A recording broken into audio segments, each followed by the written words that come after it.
What if I told you that this isn't Mongolia, but North Caucasus? Yes, these people live in North Caucasus, and the region is diverse with many different ethnicities, languages, and religions, however united in values and certain aspects of clothing.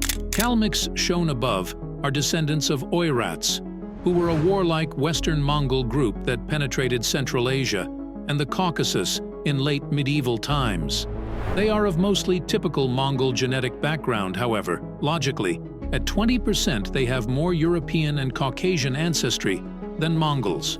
The next group that has a distinct appearance compared to other North Caucasians are Nogais, who are roughly half West Eurasian and half East Eurasian. They are a Turkic nomadic group closely related to Kazakhs. However, due to their history in the Caucasus, they have adopted some elements of the Caucasus culture, evident in their traditional dresses. Then, there are also Black Abkhazians, who we covered in a previous video, who have unclear origins, but exactly the same culture and language as other Abkhazians. In East Caucasus, we have Dagestanis. Non-Turkic Dagestanis have high Yamnaya ancestry, along with elevated Iranian Neolithic ancestry. Meanwhile, Kumyks, who are Turkic, expectedly have higher East Eurasian and Anatolian farmer ancestry than non-Turkic Dagestanis. Chechens and Ingush are mostly of native Caucasus stock, with about 30% of Sarmatian ancestry and minor Turkic ancestry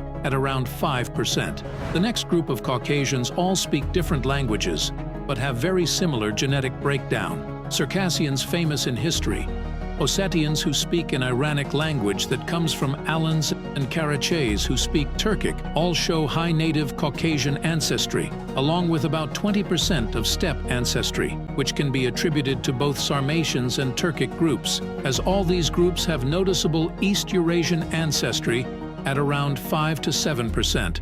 These groups also differ from East Caucasus by having noticeable Natufian hunter ancestry, which is usually associated with Semitic speakers.